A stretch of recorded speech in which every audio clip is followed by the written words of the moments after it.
both man and woman have both masculine and feminine energies, right? And there's an ebb and a flow. We have the choice in the matter. Masculine can choose between emotion or logic. Feminine is driven solely by emotion. I step in and I still lead from more of a divine masculine place where there's a lot more strength, a lot more power. You can feel like, that confidence. The unfortunate part of the masculine is we hold the burden of performance. You just think back biology, right? And tribalism and, the masculine, the dominant, the alpha male had all the females. I mean, that's an antiquated bunch of bullshit, quite frankly, because that's not divine masculine. That traditional, super masculine, like gender delineated, roles of the masculine is just this and the feminine is just. The masculine cannot create necessarily. The masculine builds and is the engineer, right? Where the feminine is the creative inspiration. She's the designer. The masculine's job, the goal of the masculine is to allow the feminine to experience the most incredible life, period. Because that allows the feminine to be in their flow. And when they're in their flow, that's where the beauty comes from. That's where the magic, the creation, the ideas, everything sparks from that. You have to hold space also for a man to fully express and be who he is as a man. We're both allowing each other to become our full potential. Hey everyone, it's Joey from the Reality Practice Network. Thanks so much for watching. Stay tuned after the show and find out how you can work one-on-one with your show host as they guide you through this process of ascension. Until then, enjoy the show. Hello, I'm Jessa Carter. And I'm Joey Kramer, and you're watching Unlocking the Divine Mind Within. In this series, Joey and I are here to unlock and unearth the divine feminine and divine masculine mind within each of you. There are many misconceptions about what divine masculine and feminine are, and we want to break down all of those barriers and all of those obstacles that we've been programmed to believe are who we truly are. In order to step into the truth of who you are and create the reality that you truly deserve and desire.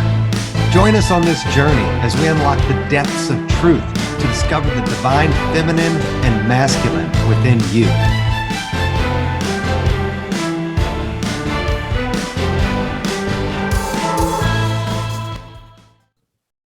To fuse that and so that men feel, comfortable kind of like embodying that different energy, basically. Mm-hmm. Mm-hmm. It's an awareness and it's an acceptance on our part. We try to hide that emotion and try to hide that feeling, and because we're logic-based thinking, whereas the feminine is emotion-based. So I think that's something we'll get into as we move through the show today. Is the masculine that's been programmed out of us to use our emotions and to stay, logic minded. Emotions are bad. And it's like, no, that's part of, we have the choice in the matter. Masculine can choose between emotion or logic. Feminine is driven solely by emotion.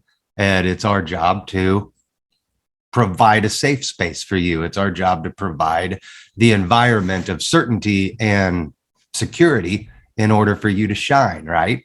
As opposed to when the way it's been taught to me, when the feminine gets into the masculine role, that's when the logic starts fighting with them. You can't have two masculines in a relationship. You if there's two masculines, the feminine's trying to be the masculine, then it's never going to work because you're butting heads. The masculine feels emasculated and takes on the subservient role, which then in turn forces the feminine to be out of her natural state of being, which is wanting to simply enjoy, love, feel the whole spectrum, right? Well, I think I feel like I feel like it's important to kind of like realize that we both man and woman have both masculine and feminine energies, right?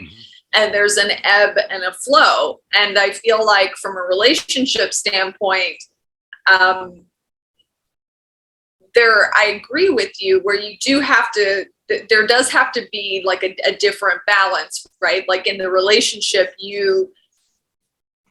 and I speak to this from my perspective, right? Because living in my masculine energy most of my life and now functioning very much from my feminine, but I still do feel like from a leadership perspective, I step in and I still lead from more of a divine masculine place where there's a lot more strength, a lot more power. You can feel like, that confidence. Whereas like at home or in a relationship or in a partnership, I very much want the man to be the man, and for me to be able to completely step into and be fully in that feminine essence. Now, when I do different aspects of my teaching, I completely go into my flow, and people see the feminine. So you kind of see both aspects of that. So I feel like it's really important to understand both, and that both people bring both, and there is this ebb and flow. It's absolutely okay, right, for a man to, kind of to be a little bit more in that feminine essence from time to time, but there's an energy that kind of tends to dominate in the relationship. And if you are a dominant alpha female when it comes to relationship, you have to learn how to kind of be in charge of that ebb and that flow a little bit more, to where you're not going to demasculinize, where you are able to honor those natural innate essences of a man, which is to provide and protect. And really being able to allow you to provide and protect and take care of, even when you're completely able to take care of yourself. Yeah. See, it was my teachings, my understanding is, the unfortunate part of the masculine is we hold the burden of performance. We have to perform, we have to protect, we have to, that if we don't do what we're supposed to do, what we're designed to do, the feminine will find another that will do that for her. I mean, you just think back biology, right? And tribalism, and, the masculine, the dominant, the alpha male had all the females. And if they felt that he wasn't the alpha anymore, or he wasn't going to protect them, they would leave his ass and they would find a new masculine, or they would find somebody to step up and try and take over that role of the masculine. And, it's that ebb and flow. The masculine, the masculine cannot create necessarily. The masculine builds and is the engineer, right? Where the feminine is the creative inspiration. She's the designer. And if the masculine's not providing all of this safe space, not providing everything he needs to provide for the feminine, then the feminine can't do her biological divine function of inspiring the creativity, So it is that ebb and flow. We've got to have the both working in conjunction, I guess, with each other. If they're not working together, they're going to be butting heads. Well, in harmony within the dynamic of two people, but also in harmony within the dynamic within themselves. Because if you're going to talk about masculine and feminine, you can talk about your basic masculine and feminine, right? And some of those very primal characteristics that you're talking about. But if you are truly in the presence, or truly in essence of divine feminine, what is required for me, and I'm speaking, as someone who is very highly evolved in both, What is required for me is for that masculine that you're a step beyond, right? You're a step beyond that traditional role of just the protector and the provider, and you're able to actually be a true partner, right? Mm-hmm. And be a partner and actually show up in a very higher way from an emotional perspective, right? And so it's not, you're going beyond this reactive space of emotion or this judgment or this gender role, and really stepping into like, okay, we're a team here, and what are we building and creating together, and how do we, because when a man can show up and see, right, when they're so grounded within themselves and who they are, and they're able to show up and communicate clearly and vulnerably and honestly and transparently, about who they are, about how they feel, about what they see in you, and about life and about everything like that. That's a whole different, right? That's a whole different level. That's a whole different ballpark, right? Where you're truly able to see the other sex, and hold them in an honor of who they are and what they truly bring to the table. And again, what can we build and create together? Not just where there's really complement and congruence and creation that's taking place, rather than just settling for the basics of what is or what is expected in that traditional, in any sort of traditional role. I agree. Yes. Yeah.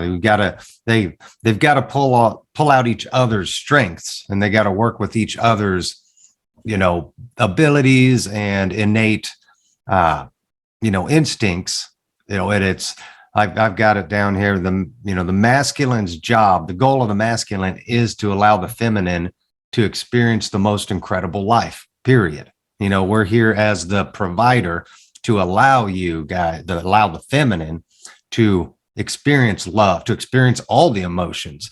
We have to provide a safe space for you, to feel everything, the happiness, the sadness, the joy, the anger, whatever it may be.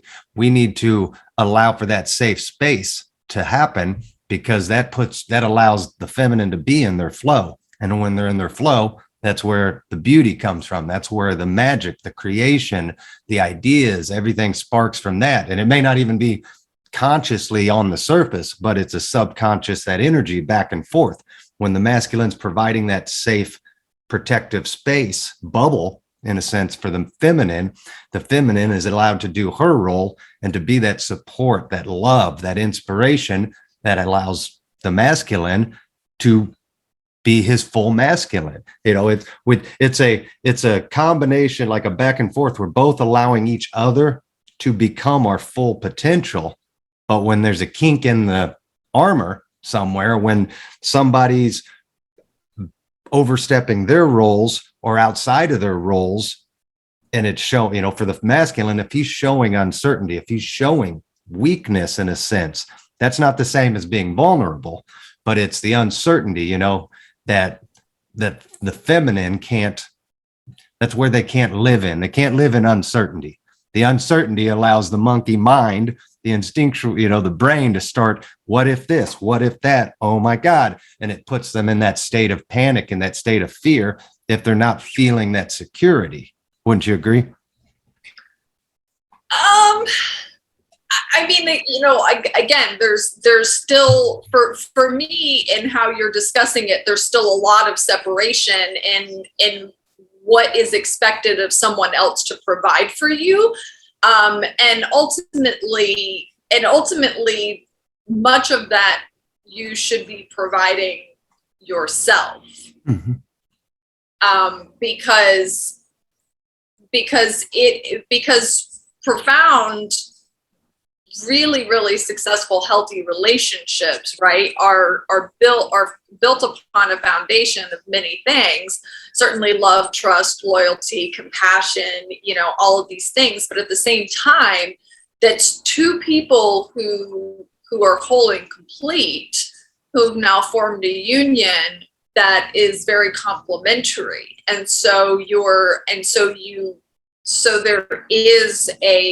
So there is a supportive role back and forth, right? Like as a woman, right? If there has to be you have to hold space also for a man to fully express and be who he is as a man, but not only in that traditional aspect of a role, right? Because ultimately you're inspiring one another to be an even better version of yourself. So there's this constant inspiration and stretching. And again, to me, like you talk about it as a separate, that just the woman shows up and she's inspiration. Well, I mean, I hate to break it to you, but if I'm not inspired by the man that I'm with, that shit's never going to work. Right. So it really is, because truly not just separating, again, remembering that there's masculine and feminine energy within every man and within every woman. And yes, one of those energies is going to be dominant at a particular time, but understanding that there's ebb and flow of that energy within the individual, right? And then there's ebb and flow of that energy when two individuals are interacting, especially in the capacity of a romantic relationship. But that ebb and flow is happening anytime we interact with someone. Right. You'd said something on if you're not with the man that inspires you, then you're going to leave. I agree. That's the whole essence of finding that match, that energetic match, because from what I perceive, you step into your masculine quite well in your business sense. And that's perfectly fine. There's a lot of women out there that do that. There's a lot of women that stay home and are just the ideal image of the feminine as well. So, I'm I'm masculine, but I also step into my feminine more often, I think, than most masculines do. And, it's kind of that we're both jumping into each other's roles as needed. But my understanding of it is if the roles are evenly matched and the masculine's in his masculine, the feminine's in her feminine, then they balance each other out, and there's no need for the feminine necessarily, unless they want to step into the masculine. That's a conscious choice you put on your business face. You're choosing to step into the masculine, versus turning it off at night when you're with your significant other. And, the masculine, unfortunately, doesn't get the choice of turning it off, is the way I was taught. It is it's that performance, burden of performance. It's not fair for the masculine, if you think of it that way, but that's the role we've been dealt, is we have to stay strong. We have to stay, we're not saying we can't switch to the other side, right? But like it was put to me, the masculine can never bitch to the feminine. The masculine can never complain to the feminine, because once he complains about anything, it loses all credibility with the feminine.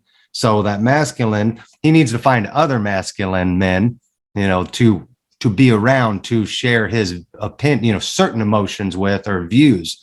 It was the other thing I was always taught: only masculine can teach masculine. It can't be taught by feminine technically, because only the masculine knows the masculine truly. Now, that's the guy I was mentored by was.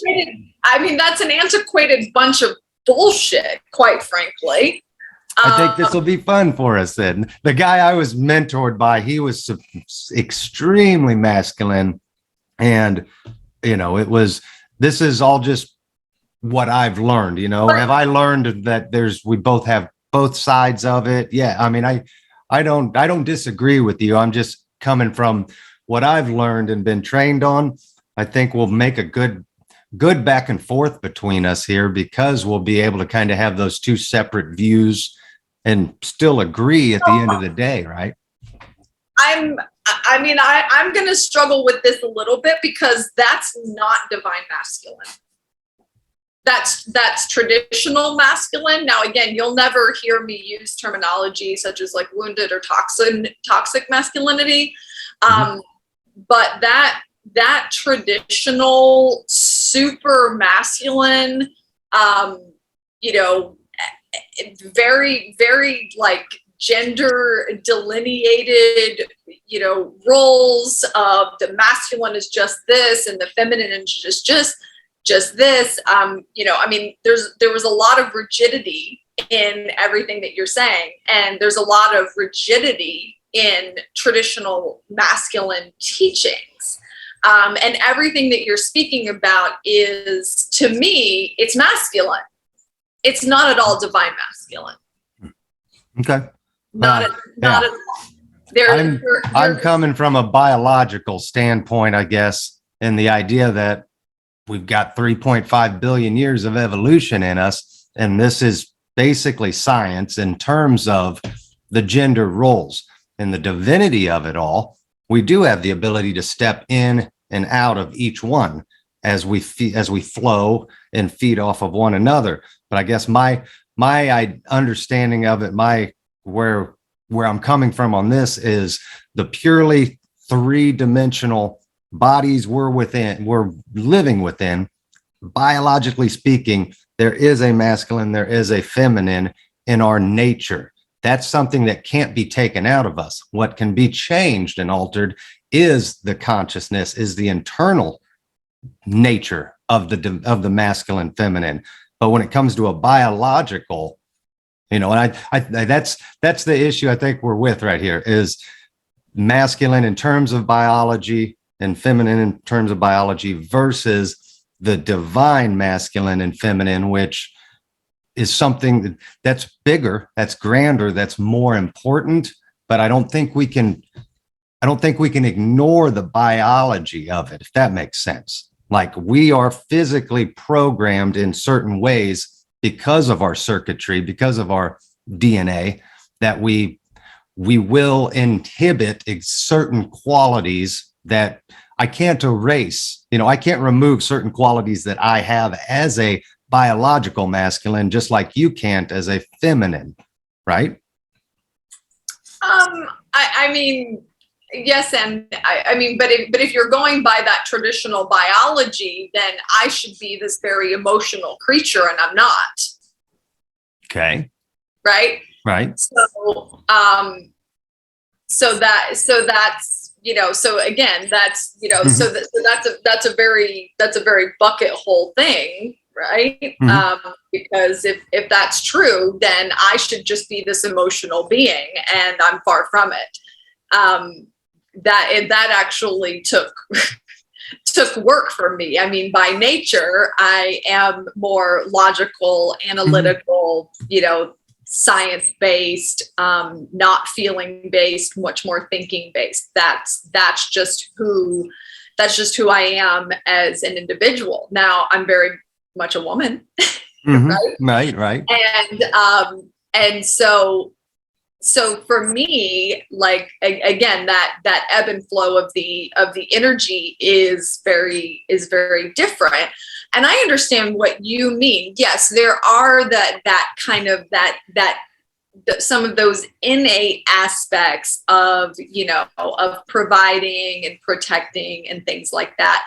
But there's also But if you're so stuck in the rigid aspects of that, right? There's a lot of those innate needs that get covered and expanded in a whole lot of ego, right? Mm-hmm. And I can tell you that, from a divine feminine perspective, that the ego-driven masculinity and this very like, oh, ha, ha, ha, ha, I am man, hear me roar. Well, you can go fucking lie in a ditch somewhere because I could give two shits. Like, I have no respect for that. Mm-hmm. Right? If that's all you bring to the table, then you're really missing a big part of the puzzle, right? Mm-hmm. And so for me, really, a divine union, right? There's synergy, there's synchronicity, there's electricity that's taking place mentally, physically, spiritually, emotionally, right? It's happening on all of these levels. It's happening at a much higher level. So if you're just coming in with this basic innate ability to just provide and protect, but there's so much more to having a true relationship and a true partnership, and to building and creating intimacy. And so if you're trapped in that traditional model, and for me, and this is my experience, this is my opinion, the only way we can form deeper connections with other people is to go within and to form a deeper connection with ourselves, mm-hmm. and to understand ourselves in a deeper and more meaningful way. And so when you understand yourself in a deeper and more meaningful way, then you can understand men in a deeper and more meaningful way. You can understand women in a deeper, more meaningful way. And then you can have a respect and an understanding of, yes, there are those certain things, and being able to honor that, but also expecting a man to show up and bring so much more to the table. Thank you so much for joining us for today's episode of Unlocking the Divine Mind Within. Click like and subscribe below to never miss an episode. And stay blessed, everyone. And remember to always ask yourself, what reality are you choosing to create today? Bye now. Hey everyone, it's Joey again. Thank you so much for watching. I hope you liked the show. Please make sure to give it a thumbs up if you did. We'd love to hear your comments too. And if you haven't already, please make sure to hit subscribe and turn on the notification bell to never miss an episode from the Reality Practice Network. As I mentioned before the show, I wanted to extend an exclusive offer to you, the viewers of the Reality Practice Network. For all of you watching this video, you're undoubtedly experiencing an awakening and are searching for more explanation into the experiences you're having. Now is the time to explore who and what you truly are. For a limited time, you can now work one-on-one with your show host. Click the link in the description box below to start your journey, or learn more by going to MyRealityPractice.com/ascension and let your ascension begin. And remember to ask yourself, what reality are you choosing to create today?